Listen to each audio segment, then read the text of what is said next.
realmente o Bolsa Família e os outros 21 programas sociais do governo não podem ter fim em si mesmo.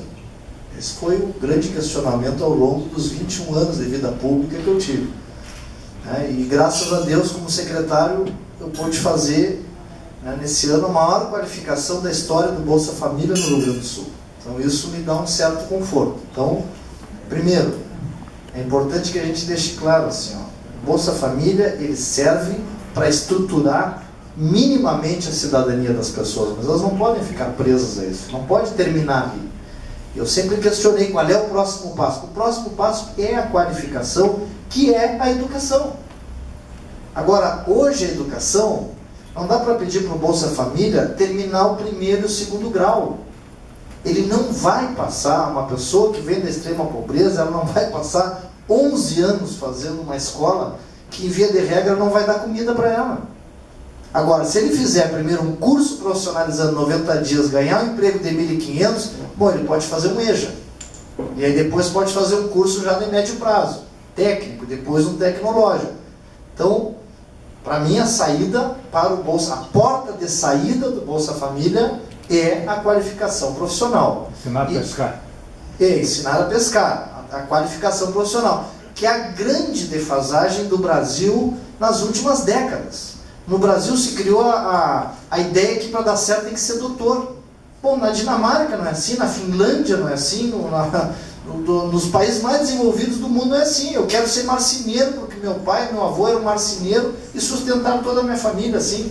Então, isso se extinguiu as escolas técnicas e nos últimos 10 anos foi uma roubalheira de cursos profissionalizantes. Foi uma pouca vergonha. Era assim, qualquer empresa de fachada fazia curso profissionalizante, não dava aula, não dava nada. Bom, agora se retomou isso, junto ao Ministério da Educação, Ministério do Desenvolvimento Social, Senai e Senac. Bom, então, acho que esse é um dos grandes caminhos de porta de saída. Bom, os críticos do Bolsa Família, eles vão usar dois argumentos principais. O primeiro argumento, falando do número reverso que o secretário mencionou, é que 86% das pessoas que entraram não saíram. Esse é o argumento factual. O argumento ideológico, com uma base de factualidade também, é que pode criar um incentivo perverso. A ideia de uma renda garantida. Esse é um problema não muito latino-americano, mas é um problema europeu. Países como a Inglaterra, como a Alemanha, faz pelo menos 15 anos que vem lutando para dar um incentivo para as pessoas entrarem no mercado de trabalho. Então pode criar no longo prazo um incentivo no qual o filho do filho começa a ver aquele modo de vida, principalmente se não tiver uma integração em outros mercados. Agora, os defensores do Bolsa Família vão dizer o seguinte: essa base foi construída muito rapidamente. Então o número 86% é um número injusto, porque a gente pulou muito rapidamente dos 7 para os 10, para os 11, para os 13 milhões de família, e agora não vou nem falar dos 22, ou seja, você não deu tempo para as pessoas começarem a ter os benefícios, alguns até mesmo intergeneracionais. Pensem nas coisas que o Nelson falou, alguns benefícios que só podem ou poderão ser colhidos no longo prazo. A minha própria opinião é uma opinião que está no meio. Eu acho que o Bolsa Família é, de um lado, uma assinatura num fracasso da sociedade brasileira. Essas pessoas, como elas estão, elas não vão ser integradas no mercado. Mas é também, algo que os economistas dizem, é um second best, é um segundo melhor. Já que elas não vão ser, vamos ver por onde. Então você precisa, por um mínimo de dignidade das pessoas, garantir algum acesso ao alimento. E numa economia que é capitalista, ela não mudou de regime, ela precisa desse acesso ao recurso. Então, o problema, e aí o meu problema, a razão pela qual eu não assino 100%, é que é uma conta pela metade. É um necessário, mas é um não suficiente. E acho que qualquer cidadão deve ficar angustiado pelo que falta para completar, quer ter uma ideia mais completa do que falta. O problema de você ter uma saciedade com a ideia de que o problema já não existe mais, é que parece que não existe um comprometimento por trás disso para você ir pelo que falta ser feito. Eu, na realidade, fico muito angustiado quando eu vejo a situação da escola pública brasileira. Eu tenho uma filha pequena, eu vejo, a gente tenta dar a melhor educação para ela, numa das melhores escolas de Porto Alegre, eu vejo o que ela faz e eu vejo o que as crianças que eu avalio fazem. E aí você diz, você vai construir sociedade? Assim, você não vai construir. Você realmente não vai construir. E tem problemas que já começam a fugir do controle da sociedade gaúcha e porto-alegrense, como a questão da violência. Nós temos a mesma taxa de homicídios que a Colômbia tem. Porto Alegre tem a mesma taxa de homicídios e toda a informação que eu tenho da pesquisa empírica que a gente faz é que a situação está piorando e não está melhorando. Então, a questão é o ideal. Acho que se falou do ideal aqui em algum momento, né? A questão é ter o ideal claro e não ficar apenas com o copo metade cheio. Sobre os indicadores, eu apenas diria duas coisas, e aí eu dou uma fala final, tentando emendar as duas coisas. A primeira é que uma das coisas que eu tive mais orgulho de fazer, foi através dessa coisa que eu conheci, né, a Agenda 2020, foi quando eu coordenei o relatório de desenvolvimento humano para o PNUD.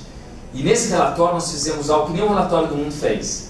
Nós consultamos, levamos a mensagem, a pergunta que precisa mudar no Brasil para a sua vida melhorar de verdade, para 100 milhões de pessoas, e 500 mil de pessoas respondeu. Qualquer indicador é um julgamento normativo. Qualquer indicador deveria refletir esse julgamento. Então, um indicador, ele precisa consultar as pessoas. A gente pode fazer um indicador de gabinete, que é o mais teórico, o mais técnico possível. Ele nunca vai ser um indicador tão bom quanto o indicador que resulta da conversa social. E é um indicador que, por essa razão, precisa ser simples. O IDH é um indicador simples, é um indicador que as pessoas podem ter uma conversa num boteco, pode ter uma conversa num hospital, pode ter uma conversa em qualquer lugar. A simplicidade é uma condição necessária para o uso. Por quê? Se você tiver 20 indicadores, ninguém vai lembrar de como é que eles estão. Então eu diria assim, apenas para concluir, que em termos de indicadores, a participação, porque indicadores envolvem sim julgamentos de valor, e a simplicidade, porque é importante para o uso, seriam os atributos, as características principais. Aproveito para dizer que foi um prazer participar da discussão e ter escutado todo mundo também. Obrigado. E o pessoal fala do Bolsa Família, como eu tinha criança, vamos fazer um filho que eu vou ganhar um Bolsa Família. Os únicos lugares, só teve uma região do Rio de Janeiro, Brasília, e alguns estados do Nordeste que aumentou o número de crianças. Então existem alguns riscos teóricos que na prática não se concretizam. Então a gente tem que tomar muito cuidado, porque a gente fica discutindo muito teoria, e na prática é um perfil completamente diferente. Quer dizer, o indicador, ele pode indicar muita coisa. Eu fico pensando o Flávio colocou aqui a questão da Europa. Porque eu tenho todo o welfare state, todas as regras, então os nossos jovens, eles se tornam preguiçosos. E no americano, não. Quando você olha exatamente o número dos jovens trabalhadores nos Estados Unidos e na Europa, é exatamente o mesmo. A diferença está, o pessoal, alguns jovens encostados pelo Estado na Europa, e nos Estados Unidos esse mesmo percentual na cadeia. O maior número de jovens presos do mundo, na faixa etária, estão nos Estados Unidos, chega a ser 25% mais dos pobres, negros. Então, quer dizer, bom, daí a Europa vai falar que é muito melhor então estar encostado pelo Estado com uma perspectiva de futuro do que naquela outra escola que é a prisão. O Brasil tinha 19 milhões e 700 mil crianças no ano 2000, tem 17 milhões hoje. Então o que a gente pode fazer? Saiu ontem uma reportagem, o Estado de São Paulo gastou 22 bilhões em propaganda nos últimos governos, metade de estatal. Cada vez que eu vejo uma estatal fazendo propaganda, eu digo é roubo. Onde já se viu o monopólio fazer propaganda? O que é quando o governo entrega dinheiro da Petrobras, dinheiro da empresa de saneamento, da energia elétrica para fazer propaganda? Compra da imprensa. Está comprando a imprensa. Ou precisa fazer propaganda de monopólio? E esses 22 bilhões não estão fazendo falta lá na ponta? Daí a gente coloca, achei uma economista argentina outro dia falando, assim, olha, a solução para tudo é educação. Ela falou assim, isso aí é desculpa das outras, do empresariado, da sociedade, quando não quer fazer a sua parte. Porque nunca na Europa você teve uma juventude tão estudada, com tanto mestrado, com tanto doutorado, e tão sem emprego. Então, que conjunto de coisas a gente pode fazer? Quer dizer, Bolsa Família é uma resposta, uma pequena resposta, uma parte inicial, Só o fato de tirar a corrupção de tudo que existia antes a gente já ganhou uma barbaridade, mas o que mais pode ser feito em todos os aspectos do nosso dia a dia.